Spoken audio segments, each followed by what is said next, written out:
Olá, tudo bem? Espero que sim. Vamos para a nossa leitura bíblica. Evangelho de Lucas, capítulo 19. Jesus e Zaqueu. Jesus entrou em Jericó e atravessava a cidade. Havia ali um homem rico chamado Zaqueu, chefe dos cobradores de impostos. Tentava ver Jesus, mas era baixo demais e não conseguia olhar por cima da multidão. Por isso, correu adiante e subiu numa figueira brava, no caminho por onde Jesus passaria. Quando Jesus chegou ali, olhou para cima e disse: Zaqueu, desça depressa, hoje devo hospedar-me em sua casa. Sem demora, Zaqueu desceu e com alegria recebeu Jesus em sua casa. Ao ver isso, o povo começou a se queixar. Ele foi se hospedar na casa de um pecador. Enquanto isso, Zaqueu se levantou e disse: Senhor, darei metade das minhas riquezas aos pobres.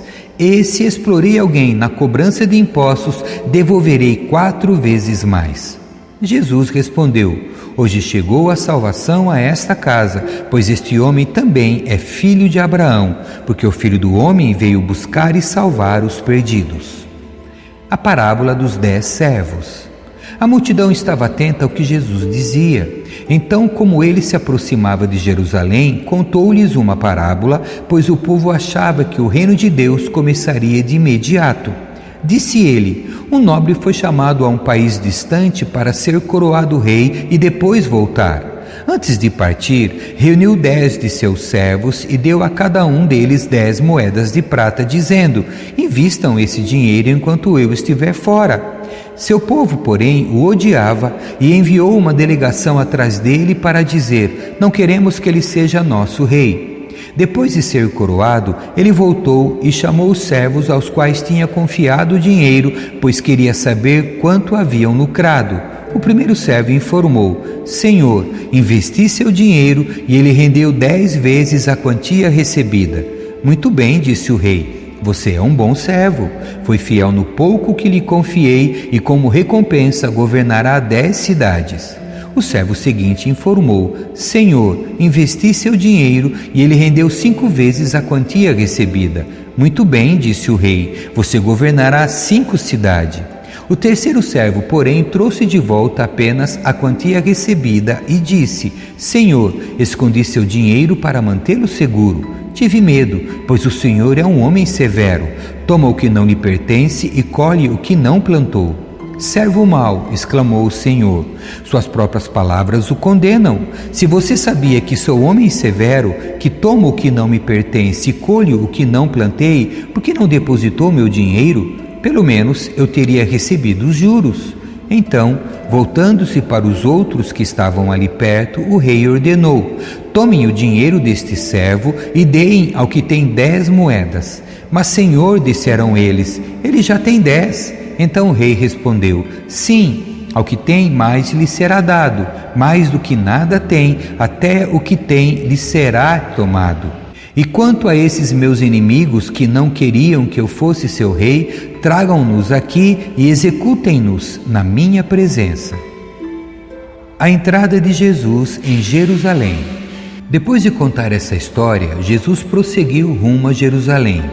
Quando chegou a Betfagé e Betânia, próximo ao Monte das Oliveiras, enviou 2 de seus discípulos.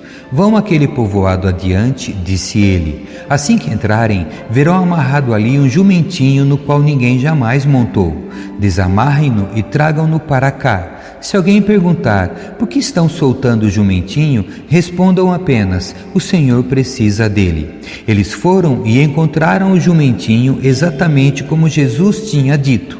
E enquanto o desamarravam, seus donos perguntaram: por que estão soltando o jumentinho? Os discípulos responderam: o Senhor precisa dele. Então trouxeram o jumentinho e lançaram seus mantos sobre o animal para que Jesus montasse nele. À medida que Jesus ia passando, as multidões espalhavam seus mantos ao longo do caminho diante dele. Quando ele chegou próximo à descida do Monte das Oliveiras, seus seguidores começaram a gritar e a cantar enquanto o acompanhavam, louvando a Deus por todos os milagres maravilhosos que tinham visto.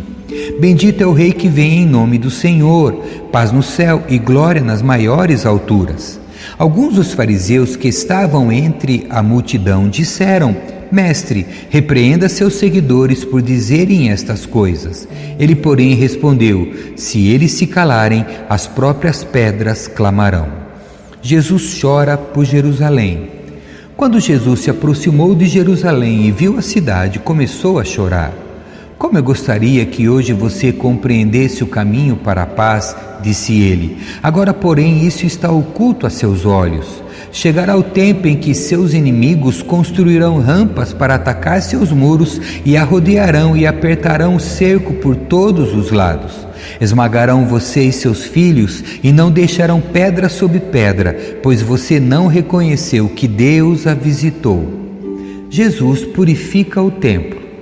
Então Jesus entrou no templo e começou a expulsar os que ali vendiam, dizendo: As Escrituras declaram: Meu templo será casa de oração, mas vocês o transformaram no esconderijo de ladrões. Jesus ensinava todos os dias no templo, mas os principais sacerdotes, os mestres da lei e outros líderes do povo planejavam matá-lo. Contudo, não conseguiam pensar num modo de fazê-lo, pois o povo ouvia atentamente tudo o que ele dizia. Capítulo 20. A autoridade de Jesus é questionada. Certo dia, quando Jesus ensinava ao povo e anunciava as boas novas no templo, os principais sacerdotes, os mestres da lei e os líderes do povo se aproximaram dele e perguntaram: Com que autoridade você faz essas coisas? Quem lhe deu esse direito? Primeiro deixe-me fazer uma pergunta, respondeu ele. A autoridade de João para batizar vinha do céu ou era apenas humana? Eles discutiram a questão entre si. Se dissermos que vinha do céu, ele perguntará por que não cremos em João. Mas se dissermos que era apenas humana, seremos apedrejados pela multidão, pois todos estão convencidos de que João era profeta. Por fim, responderam a Jesus que não sabiam. E Jesus replicou: Então eu também não direi com que autoridade faço essas coisas. A parábola dos lavradores maus. Em seguida, Jesus se voltou para o povo e contou a seguinte parábola. Um homem plantou um vinhedo e arrendou a alguns lavradores. Depois partiu para um lugar distante, onde passou um longo tempo. Na época da colheita da uva, enviou um de seus servos para receber sua parte da produção. Os lavradores atacaram o servo, o espancaram e o mandaram de volta de mãos vazias. Então o dono da propriedade enviou outro servo, mas eles também o insultaram, o espancaram e o mandaram de volta de mãos vazias. Enviou ainda um terceiro, e eles o feriram e o expulsaram do vinhedo. Que farei? Disse o dono do vinhedo. Já sei, enviarei meu filho amado. Certamente eles o respeitarão. No entanto, quando os lavradores viram o filho, disseram uns aos outros: Aí vem o herdeiro da propriedade, vamos matá-lo e tomar posse desta terra. Então o arrastaram para fora do vinhedo e o mataram. O que vocês acham que o dono do vinhedo fará com eles? Perguntou Jesus. Ele virá, matará os lavradores e arrendará o vinhedo a outros. Que isso jamais aconteça, disseram os que o ouviam. Jesus olhou para eles e perguntou: Então o que significa esta passagem das Escrituras? A pedra que os construtores rejeitaram se tornou a pedra angular? Quem tropeçar nessa pedra será despedaçado, e aquele sobre quem ela cair será reduzido a pó. Os mestres da lei e os principais sacerdotes queriam prender Jesus ali mesmo, pois perceberam que eles eram os lavradores maus a que Jesus se referia. No entanto, tinham medo da reação do povo. O imposto para César. Esperando uma oportunidade, os líderes enviaram espiões que fingiam ser pessoas sinceras. Tentaram fazer Jesus dizer algo que pudesse ser relatado ao governador romano, de modo que ele fosse preso. Disseram: Mestre, sabemos que o Senhor fala e ensina o que é certo, não se deixa influenciar por outros e ensina o caminho de Deus de acordo com a verdade. Então diga-nos, é certo pagar imposto a César ou não? Jesus percebeu a hipocrisia deles e disse: Mostre-me uma moeda de prata. De quem são a imagem e o título nela gravados? De César, responderam. Então deem a César o que pertencem a César e deem a Deus o que pertencem a Deus, disse ele.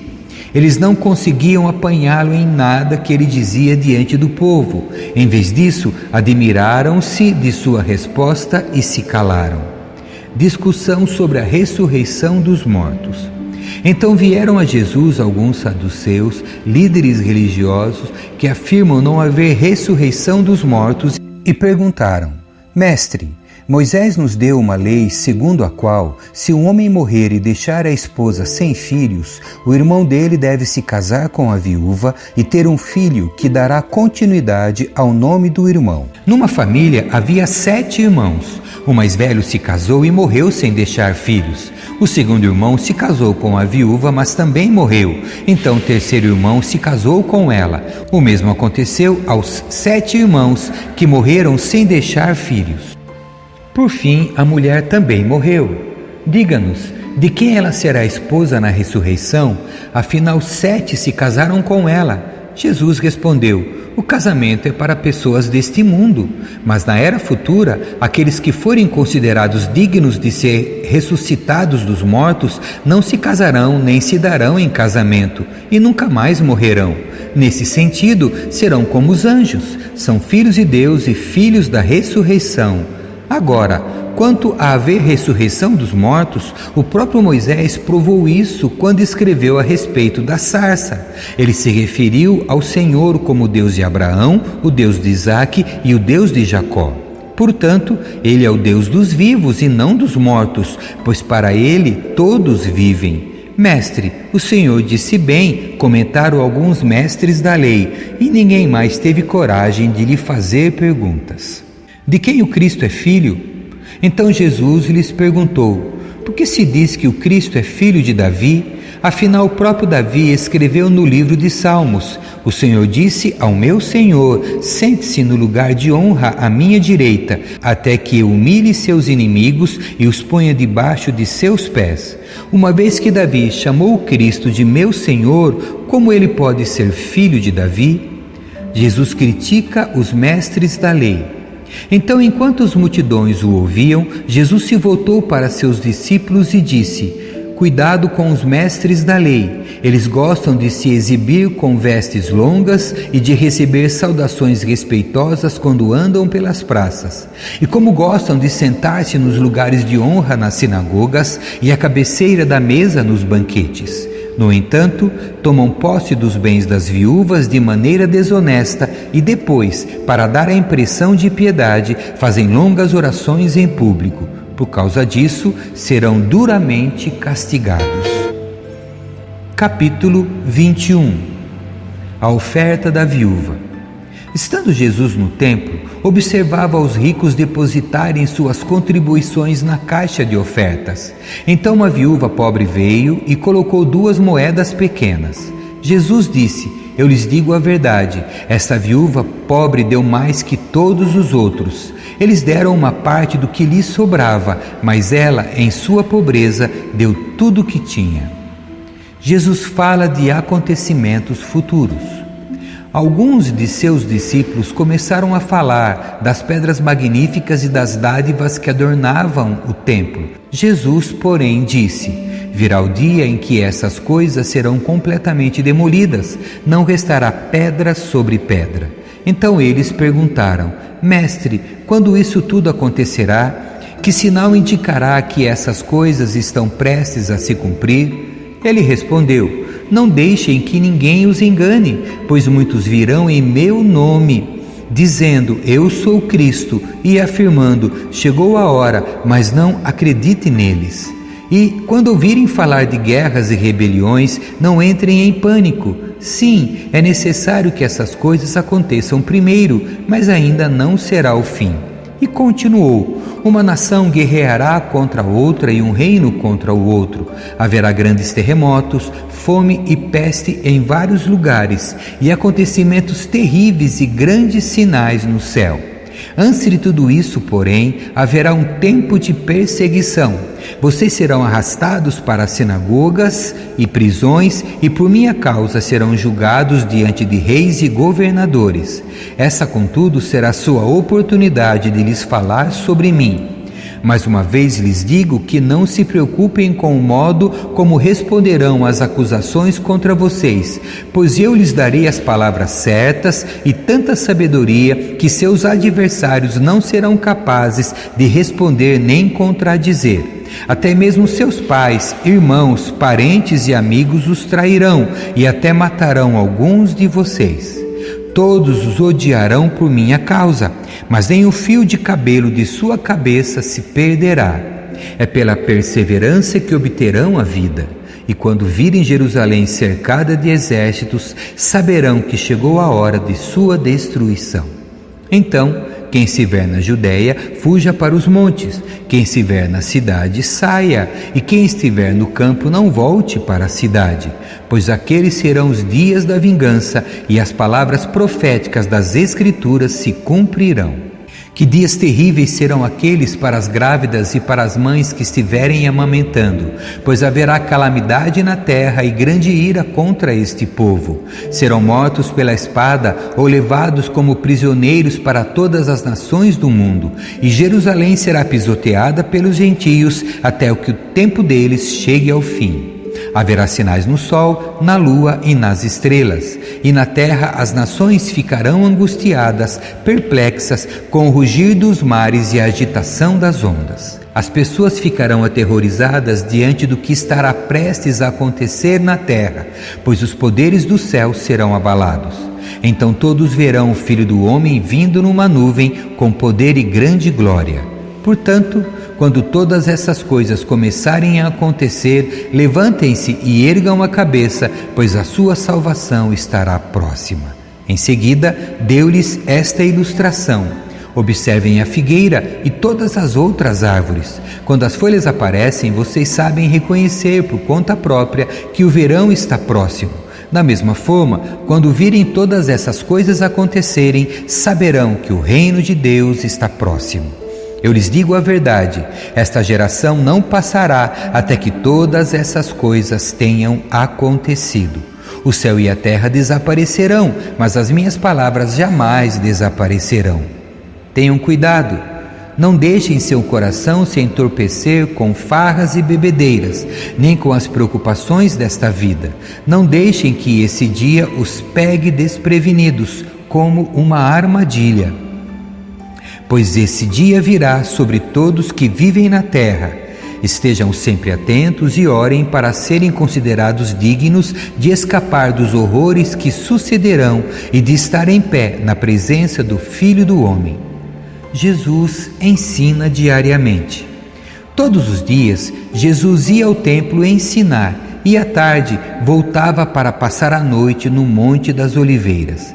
Pela manhã, o povo se reunia bem cedo no templo para ouvi-lo falar. Amém. Que Deus abençoe a sua leitura. Tchau.